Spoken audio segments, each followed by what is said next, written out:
ऐसा सुनकर बार्डोक कहता है, प्लीज ऐसा मत करो फ्रीजा, तुम हमें पूरे एग्जिस्टेंस से मिटा दोगे। और फ्रीजा कहता है, मैं थोड़ा टाइम देना चाहता था, अनफॉर्चुनेटली तुम मेरे रास्ते में आ खड़े हुए। ऐसा कहकर फ्रीजा भी बिना कोई समय गवाए अपने अटैक को लॉन्च कर देता है। फ्रीजा का अटैक धीरे धीरे करके प्लेनेट वेजिटा के करीब जा रहा था और बार्डोक उसे रोकने की काफी कोशिश करता है, लेकिन उसे रोकना बार्डोक के अकेले के लिए इम्पॉसिबल था। ऐसा होता देख फ्रीजा हंसने लगता है, लेकिन तभी अचानक से वो एनर्जी बॉल पूरी तरह से गायब हो जाता है। ऐसा होता देख फ्रीजा चौंक जाता है और कहता है, ये क्या, मेरा एनर्जी बॉल पूरी तरह से डिस्ट्रॉय हो चुका है, लेकिन ऐसा कौन सा सेयन है जो इस लेवल के पावर को रोक सकता है। तभी गोकू उसके सामने आकर कहता है, वो मैं हूँ फ्रीजा, जिसका तुम्हें डर था। गोकू को देख फ्रीजा गुस्से में होकर अपने सोल्जर्स को गोकू को फेस करने के लिए भेज देता है, लेकिन उसके सोल्जर्स गोकू के पावर्स को सेंस करके बीच रास्ते में ही रुक जाते हैं। फ्रीजा ऐसा देख कुछ भी समझ नहीं पाता है और गुस्से में कहता है, मैंने कहा उसे खत्म करो। फ्रीजा के सोल्जर्स के डर के मारे पसीने छूट रहे थे, लेकिन फ्रीजा के ऑर्डर के चलते वो लोग गोकू पर अटैक करने के लिए चले जाते हैं और गोकू के पलक झपकते ही फ्रीजा के सोल्जर्स को हरा देता है। ऐसा होता देख फ्रीजा हैरान हो जाता है और फ्रीजा कहता है, लेकिन कैसे, वो तो अपनी जगह से हिला तक नहीं था। और तभी बार्डोक कहता है, ऐसा लगता है तुम्हें जिससे डर था वो कोई और नहीं बल्कि मेरा बेटा है फ्रीजा, तुम्हारा वो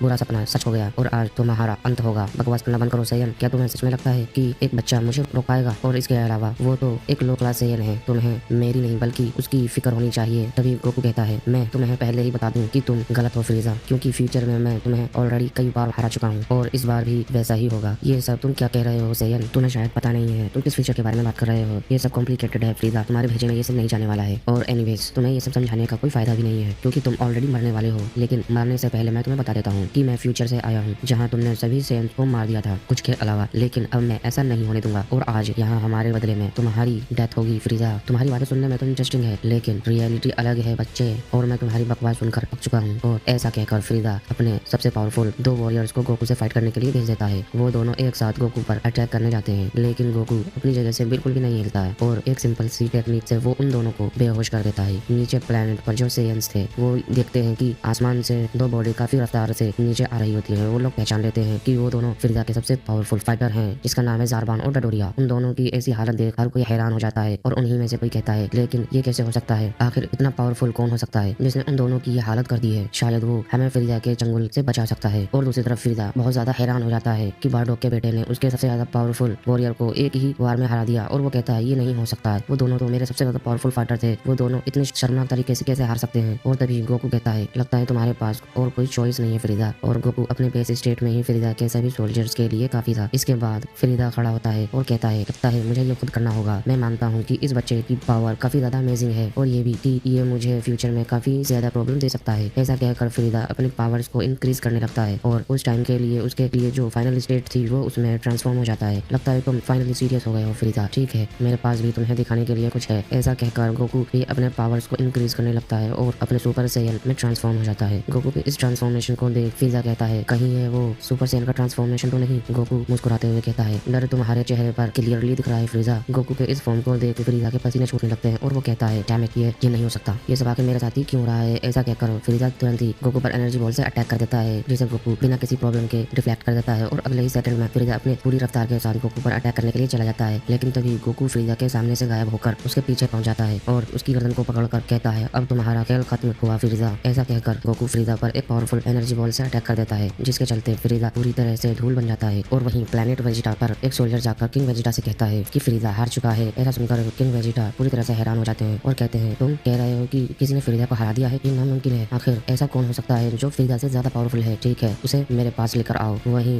बार्डोक और गोकू दोबारा से प्लेनेट पर वापस आ जाते हैं और तभी एक सोल्जर आकर उनसे कहता है कि किंग वेजिटा उनसे मिलना चाहते हैं। ऐसा सुनकर वो दोनों पैलेस के लिए निकल पड़ते हैं, लेकिन जाने से पहले बार्डोक ज़ारबान और डोडोरिया को भी अपने साथ लेकर चला जाता है। पैलेस पे पहुंचकर बार्डोक कहता है, मैंने सुना आप हमें ढूंढ रहे थे। तभी किंग वेजिटा पूछते हैं, क्या ये सच है कि तुमने फ्रीजा को हरा दिया है? उन्हें जवाब देते हुए बार्डोक कहता है, हाँ बिल्कुल सही, हमें और उस फ्रीजा की गुलामी नहीं करनी होगी। मैं ज़ारबान और डोडोरिया को अपने साथ लेकर आया हूँ और अब यह हमारी गुलामी करेंगे। तो इसका मतलब है ये सब सच है कि तुमने उस फ्रीजा को हरा दिया है। लेकिन आखिर तुमने ऐसा कैसे किया बार्डोक? वो मैं नहीं हूँ जिसने उसे हराया है, बल्कि वो मेरा बेटा है केकारोट। लेकिन वो तो एक लो क्लास सेयन है ना, और आखिर वो ऐसा कैसे कर सकता है? और गोकू उनसे कहता है, ऐसा लगता है मुझे पहले आप सबको कुछ समझाना होगा। मैं रिबॉर्न हो चुका हूँ और मेरे फ्यूचर की मेमोरीज और पावर दोनों उसके साथ वापस आ चुकी है, इसलिए मैं जानता था कि फ्यूचर में एग्जैक्टली क्या होने वाला है। लेकिन मैंने अभी उस फ्यूचर को बदल दिया क्योंकि मैंने फ्रीजा को हमारे प्लेनेट को डिस्ट्रॉय करने नहीं दिया। गोकू की बातें सुनकर किंग वेजिटा कुछ समझ ही नहीं पाते हैं और कहते हैं, मैं कुछ समझा नहीं सेयन, तुम आखिर कहना क्या चाहते हो? इसके बाद गोकू उन्हें शुरू से सब कुछ समझाने लगता है कि कैसे वो रिबॉर्न हुआ और बाकी के छोटे छोटे डिटेल्स। इतना सब सुनकर उन्हें थोड़ा कुछ समझ आ रहा था, लेकिन फिर भी ऐसे कई सारी चीजें थी जो उनके समझ के बाहर थी। वहीं दूसरी तरफ वेजिटा और रेडिट्स जो कि एक दूसरे प्लेनेट पर मिशन के लिए गए थे, उन लोगों तक भी ये खबर पहुंच जाती है कि फ्रीदा हार चुका है और ये भी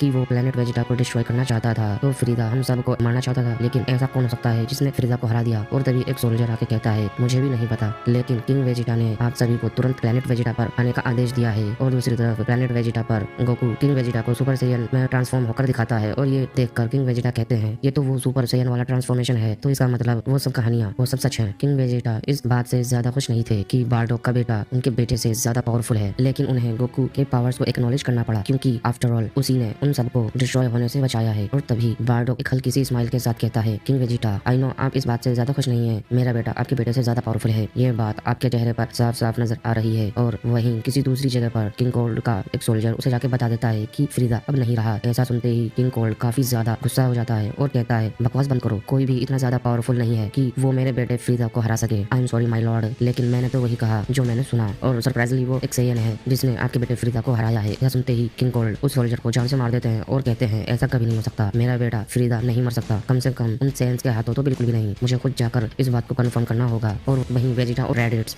दोनों प्लेनेट वेजिटा पर वापस आ जाते हैं और तभी किंग वेजिटा कहते हैं मैंने तुम्हें वापस बुलाया है ताकि मैं तुम्हें मेरे सक्सेसर से मिला सकूं। और तभी वेजिटा बारडोक और गोकू देखता है और कहता है वो लो क्लास सैयन इस जगह पर क्या कर रहा है, उसे तो किसी और प्लेनेट पर भेजा जा रहा था उसके लो पावर लेवल की वजह से। और तभी किंग वेजिटा कहते हैं तुम गलत हो, वेजिटा वही है जिसने हमें बचाया है, उसी ने फ्रीदा को हराया है। यह सुनकर रेडिट्स की बोलती बंद हो जाती है क्योंकि वो गोकू के लो पावर लेवल के लिए कहीं ना कहीं उसे पसंद नहीं करता था, लेकिन अब वही उसे पसंद करता है और इसीलिए उसे गर्व महसूस होता है। तभी गोकू रेडिट्स को देखता है और कहता है तो तुम मेरे भाई रेडिट्स हो, फ्यूचर में हम ऑलरेडी मिल चुके हैं। और वो मुलाकात इतनी ज्यादा कुछ खास गई नहीं थी। और ये सब बातें सुनकर रेडिट्स कंफ्यूज हो जाता है और कहता है तुम्हारे कहने का मतलब क्या है कैकरोट, तुम फ्यूचर के बारे में कह रहे हो। आई नो ये सुनने में तो थोड़ा अजीब लगेगा, लेकिन यही सच है। और वहीं वेजिटा अपने फादर से बात कर रहा था और वो कहता है आप कह रहे हैं कि कैकरोट अगला किंग बनेगा, बिल्कुल सही, जब वो बड़ा हो जाएगा तो मैं उसे प्लेनेट वेजिटा का अगला किंग बनाने वाला हूँ। ये सुनकर वेजिटा गुस्सा हो जाता है और कहता है लेकिन आप ऐसा कैसे कर सकते हैं, मैं आपका बेटा हूँ, मुझे माफ कर देना बेटे, लेकिन बाकी के सभी सैयन्स यही चाहते हैं। अब जबकि वो जान चुके हैं कि कैकरोट ने ही उन्हें फ्रीदा की गुलामी से आजाद किया है, तो इसलिए हर कोई यही चाहता है। फाइनली वेजिटा को इस बात को एक्सेप्ट करना पड़ता है कि कैकरोट उससे सुपीरियर है। तभी गोकू नोटिस करता है कि एक पावरफुल की उनकी प्लेनेट की तरफ आ रही है और वो उस की को पहचान नहीं पा रहा था कि वो किसकी की है, लेकिन स्ट्रेंजली वो की फ्रीदा से काफी मिलती जुलती थी। ऐसा लगता है कि फ्रीदा के फैमिली का कोई मेंबर हमारे प्लेनेट पर आ रहा है, मैं जाकर देखता हूँ कि वो कौन है और उनके यहाँ आने का इंटेंशन क्या है। और गाइस यहीं पर ये शो भी खत्म होती है और अगले पार्ट के लिए लाइक शेयर और सब्सक्राइब जरूर से कर लें। Thank you guys.